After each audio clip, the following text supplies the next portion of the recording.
हर रोज नया नया खुलासा हो रहा है। कल एक बेटी से मेरी बात हुई थी, वो मानसिक रूप से टॉर्चर है, मानसिक रूप से टॉर्चर है एक। हाँ, वो लगातार चंडीगढ़ से 2 साल से दवाइयाँ खा रही है। तो आप ये देखो कि उस एक प्रिंसिपल की वजह से कितनी बड़ी समस्याएं आ रही हैं। और सबसे बड़ी बात यह है कि नमस्कार दोस्तों, मैं हूं नरेंद्र, स्वागत करता हूं आपका मेरे YouTube चैनल पर। इस वक्त हम मौजूद है गांव उचाना में और एक बड़ी खबर यहां पर सामने आ रही है और इस मुद्दे पर चर्चा करने के लिए हमारे बीच यहां पर मौजूद है आज़ाद पालवा जी। एक बड़ा खुलासा हुआ है, पूछेंगे इनसे क्या खुलासा है, क्या जानकारी है जो हमारे चैनल के साथ साझा करना चाहते हैं। सर नमस्कार और हमारे चैनल पर स्वागत है आपका।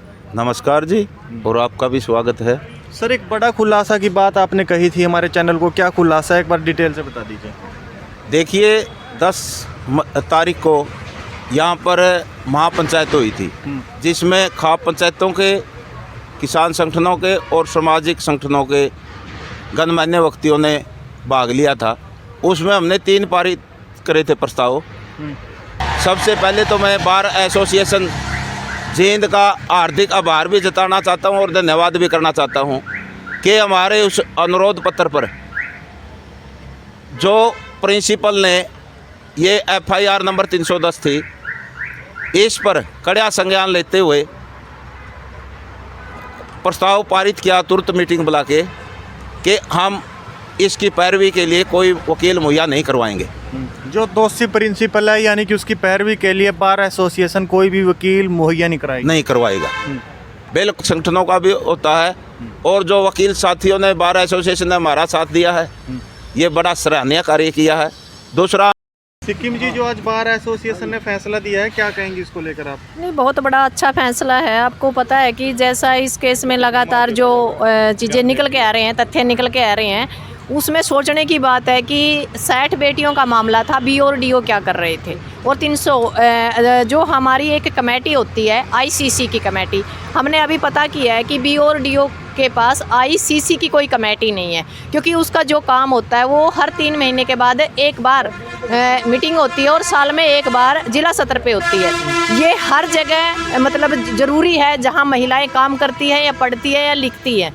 तो इसके अंदर बहुत सी कमियां रही और जो बार एसोसिएशन ने इसके ऊपर एक कड़ा संज्ञान लिया, इसके लिए हम जींद के एसोसिएशन का धन्यवाद करते हैं। और उन बेटियों को एक ये कह सकते हैं कि एक शक्ति मिली है, एक ताकत मिली है। और जो बेटियां कुछ ना कुछ दबी हुई थी, वो लगातार संपर्क कर रही है या उनके किसी इंसान या मतलब काका है, ताऊ है, मामा है, फूफा है, उनके थ्रू अब फ़ोन आने शुरू हो गए हैं कि हम आपके साथ हैं और आप सामने खड़े होकर लड़ाई। और भी पीड़ित बेटियाँ आगे आ सकती हैं? लगभग ये मेरे को जो हालात है कि 250 जो बेटियों के बयान दर्ज हुए थे, अब लगता है कि लगभग ये 500 तक पहुंचेंगी। अच्छा। क्योंकि हर रोज नया नया खुलासा हो रहा है। कल एक बेटी से मेरी बात हुई थी, वो मानसिक रूप से टॉर्चर है, मानसिक रूप से टॉर्चर है एक।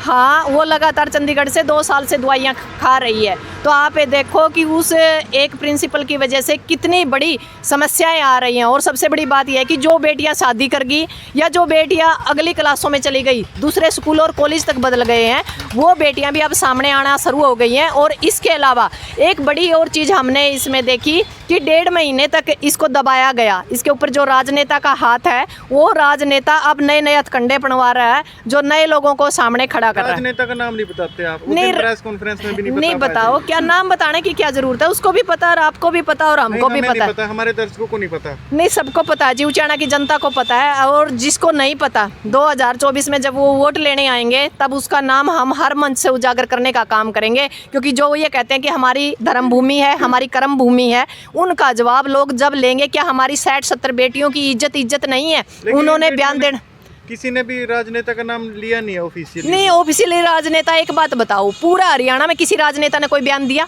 पक्ष ने कोई बयान दिया? विपक्ष ने कोई बयान दिया? कहाँ पक्ष है, कहाँ विपक्ष है? और जो यहाँ के जो नेता, स्थानीय नेता हैं, उनका कोई बयान आने का हक नहीं था।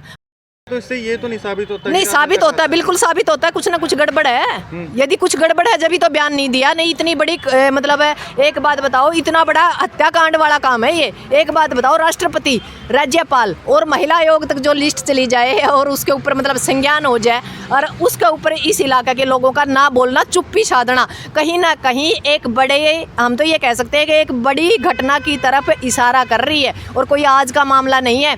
पहले भी बहुत से स्कूलों में, जैसे दुर्जनपुर पहले हुआ था, और भी बहुत से स्कूलों में ऐसी दिक्कतें आई हैं, पर यहाँ आईसीसी की कमेटी आज तक नहीं बनाई गई। इस बारे में डी और बीओ की हम बात कर रहे हैं। यदि वहाँ से परमानेंट हमें कोई सोल्यूशन नहीं निकाला गया, जो लोग इस दौरान इस चीज़ को दबा रहे थे उनको भी कोर्ट में घसीटेंगे और उनको आरोपी बना के उनको अंदर करना चाहिए। जो उनके सहयोगी हैं उनको भी अंदर करना चाहिए। सिर्फ एक करतार सिंह या प्रिंसिपल इसमें दोषी नहीं है, बहुत सा सिस्टम इसमें दोषी है।